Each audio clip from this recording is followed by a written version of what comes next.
Good morning बच्चों। मैं पिंकी शर्मा आज फिर आपके सामने आपकी कक्षा 10 की पाठ्य पुस्तक हिंदी व्याकरण में जो हमारा फर्स्ट चैप्टर है संधि व्यवस्था से संबंधित आज हम अपना शिक्षण कार्य करेंगे। और बच्चों, संधि व्यवस्था आपने शुरुआती कक्षाओं में भी पढ़ी होगी। इसके बहुत सारे नियम होते हैं, तभी हम संधि को व्यवस्थित ढंग से कर सकते हैं। आज हम अपने इस अध्याय में संधि के बारे में विस्तृत तौर पर पढ़ेंगे। संधि का सामान्य अर्थ मिलना या जुड़ना होता है, लेकिन भाषा के अध्ययन में वर्णों के परिवर्तित मेल को संधि कहते हैं। अर्थात दो वर्णों के पास पास आने में उनमें जो विकार सहित मेल होता है, किस सहित, विकार सहित जो मेल होता है उसे संधि कहते हैं। जैसे परमात्मा, परम जमा आत्मा, महेंद्र, महा जमा इंद्र, निराशा, निहि जमा आशा, मनोहर, मनः जमा हर आदि। बच्चों, आप सभी जानते होंगे कि संधि जो है 3 प्रकार की होती है। नंबर 1 स्वर संधि, नंबर 2 व्यंजन संधि, नंबर 3 विसर्ग संधि। अब हम सबसे पहले जो चर्चा करेंगे वो स्वर संधि के बारे में करेंगे। स्वर के संधि के नाम से ही जैसा कि ज्ञात हो रहा है कि जो स्वर से मिलके जो संधि बनती है, जो व्यवस्था बनती है, वह स्वर संधि कहलाती है। स्वर के बाद स्वर आने पर स्वर संधि की रचना होती है। यह 5 प्रकार की होती है। बच्चों, आप इस चीज़ को ध्यान से देखें।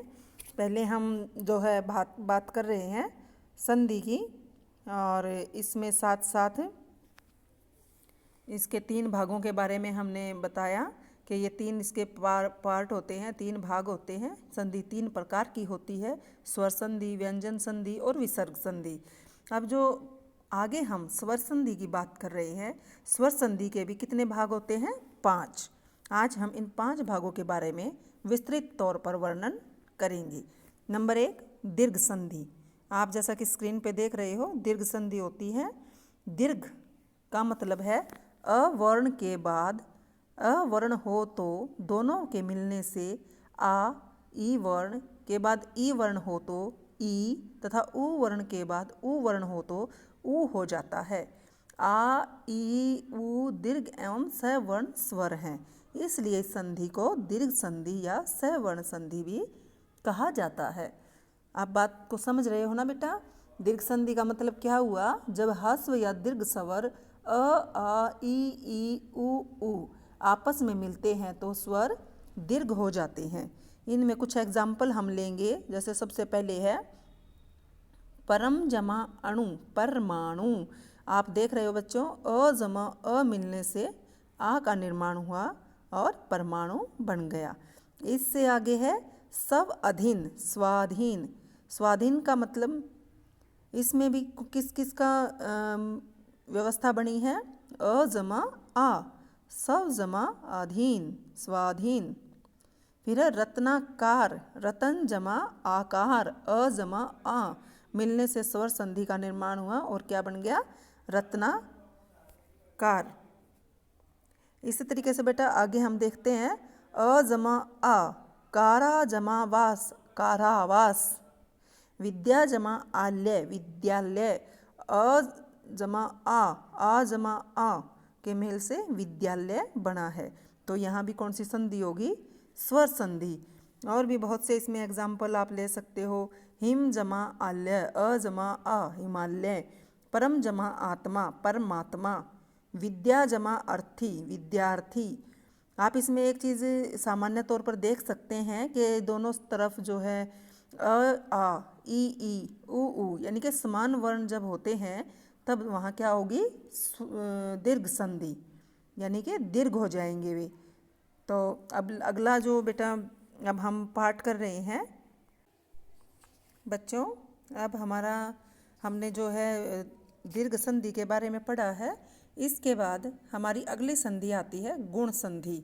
गुण संधि से अभिप्राय अ वर्ण के बाद ई वर्ण हो तो दोनों मिलकर ए वर्ण का निर्माण करते हैं।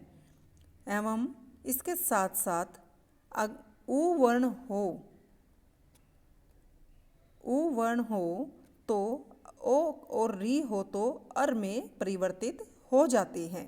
गुण संधि में बेटा आप समझ रहे हैं, अ या आ के बाद ई वर्ण आए और उ या ऊ के बाद ओ वर्ण आए तो वह, और री हो तो अर में परिवर्तित हो जाता है। जैसे कि आप देख रहे हैं बच्चों, इधर आपके सामने कई एग्जाम्पल हैं। सव जमा इच्छा, स्वेच्छा, इसमें अ जमा ई के बाद ए आया है तो यह कौन सी संधि हो गई? गुण संधि। दीर्घ संधि में क्या था? जब समान वर्ण दोनों तरफ हो, अ जमा आ, ई जमा ई, उ जमा उ हो तो वह दीर्घ संधि में आता है। और गुण संधि में क्या रहा? अ जमा ई, अ के साथ अ वर्ण के बाद ई वर्ण हो तो दोनों मिलकर किसका वर्ण निर्माण करेंगे? ए का। ऐसे ही उ वर्ण हो तो ओ का निर्माण करेंगे और री हो तो अर का निर्माण करेंगे। अब आगे हम देख रहे हैं, हमने ई वर्ण का देखा, अ या आ के बाद ई वर्ण आया तो उससे क्या बन गया? स्वेच्छा। अ में ई आने के बाद ए। नरेंद्र, नर जमा इंद्र, अ जमा ई मिलके क्या बने? ए, नरेंद्र। इसके बाद अ जमा आ जमा ई, महेंद्र, महा जमा इंद्र, आ जमा ई, महेंद्र। इसके बाद आ जमा उ से किसका निर्माण होगा? ओ का। और अ जमा ई से किसका निर्माण हुआ? ए का। अब हम अगले इस पे चलते हैं। जैसे नरोत्तम, नर जमा उत्तम, किसके निर्माण से बने हैं? आ जमा उ के निर्माण से। अगला ही ऐसे ही आप अगले शब्द में जा सकते हैं। आ जमा उ, ओ, महा जमा उदय, महोदय। अ जमा उ, ओ, सागर जमा उर्मी, सागरोर्मी। अ जमा री के निर्माण से क्या बनेगा? अर, देव ऋषि, देवर्षि। अ जमा री के निर्माण से बनता है अर, देवर्षि। अब बच्चों आपको अच्छे से समझ में आ गई होगी गुण संधि भी। इससे आगे अपनी जो संधि है वो है वृद्धि संधि। वृद्धि के नाम से ही आप समझ रहे हैं कि वृद्धि हो जाएगी। जो हमने अभी गुण संधि पढ़ी है उसमें वृद्धि होगी। जैसे अ वर्ण के बाद ए आई हो तो ऐसे दोनों को मिलाकर आई हो जाता है। ओ औ हो तो औ हो जाता है, इसमें परिवर्तन आ जाता है। अब अ जमा ए, वहाँ हमने क्या किया था? अ वर्ण और ई के बाद ई वर्ण आ जाए, उ वर्ण आ जाए या री आ जाए तो उनमें परिवर्तन हो रहा था। अब आप यहाँ देख रहे हैं वृद्धि संधि में अ या आ यानी कि अ वर्ण के बाद ए आई आ जाए तो दोनों मिलकर आई हो जाते हैं। अ या ओ हो और ओ हो तो औ में परिवर्तित हो जाता है। तो ये क्या हुई? वृद्धि संधि। अब इसके कुछ एग्जाम्पल उदाहरण हम देख लेते हैं। सदैव, तो इसमें आ और ए आए हैं तो ये क्या बन गया? सदैव, वृद्धि संधि। महेश्वर्य, महा जमा ऐश्वर्य, महेश्वर्य। ठीक है, समझ आ रहा है ना बच्चों? इसके बाद हम आगे अगला देखते हैं। वन औषध, वनौषध, औ में वृद्धि हो गई। महा जमा औषध, महौषध। लोक जमा ऐषणा, लोकेष्णा। तथा जमा एव, तथेव। कौन सी संधि है? वृद्धि संधि। और इसमें अवर्ण के बाद क्या आना हो तो ए या आई हो तो आई हो जाता है, ओ या औ हो तो औ हो जाएगा। वो क्या है? वृद्धि संधि। अब बच्चों वृद्धि संधि के करने के बाद हम इसके चौथे भाग पर चलते हैं जो कि है यण संधि। हम ये स्वर संधि के विभिन्न भाग कर रहे हैं जिसमें स्वर संधि को 5 भागों में बांटा गया था। दीर्घ संधि, गुण संधि, वृद्धि संधि, अब आ गया यण संधि। यण संधि में क्या है? ई वर्ण के बाद, अभी तक किसके बाद थे? अ वर्ण के बाद।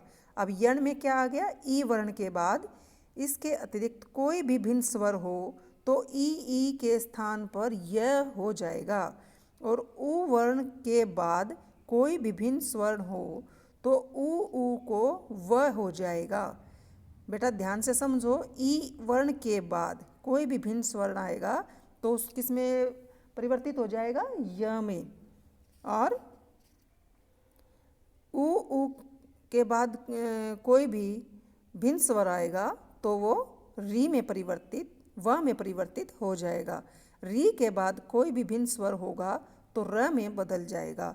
इसे आप यण संधि कहेंगे। ई वर्ण, उ वर्ण और री को य व र हो जाने पर परवर्ती स्वर उसके साथ मिलकर जाता है। जैसे प्रति, ई वर्ण है, इसके साथ कोई भी भिन्न स्वर हो, उत्तर उ आया तो ये क्या बन गया, प्रत्युत्तर। नी जमा ऊन, न्यून, यह क्या बन गया, उ, यह में परिवर्तित हो गया नी। अति जमा आचार, अत्याचार। ई के बाद कोई भी भिन्न स्वर आया तो वो किस में परिवर्तित होगा, य में। प्रति जमा एक, प्रत्येक। अब आगे आपको हम उ वर्ण से संबंधित जो परिवर्तन होता है, यानी कि कोई भी स्वर हो तो उ को व हो जाएगा। अब देखिए, सुआगत, स्वागत, वह बन गया इसका। अनु जमा यह, अन्वय। अनु जमा इत, अन्वित। परिवर्तन बच्चों आप देख रहे हो इसमें। आगे जैसे कि मैंने बताया था कि री के बाद अगर कोई भी भिन्न स्वर आता है तो वो किस में परिवर्तित हो जाएगा, र में। तो उसके लिए जैसे मातृ री जमा उपदेश, उ स्वर है तो ये क्या बन गया, मात्रादेश।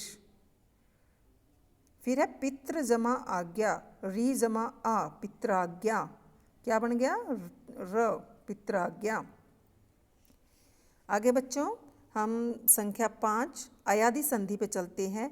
ए, आई तथा ओ, औ के बाद इसमें क्या था, ई वर्ण, उ वर्ण और री के बाद। अब यहाँ क्या है अयादि में, ए, आई तथा ओ, औ के बाद कोई विभिन्न स्वर हो तो अय और अव, आव हो जाते हैं।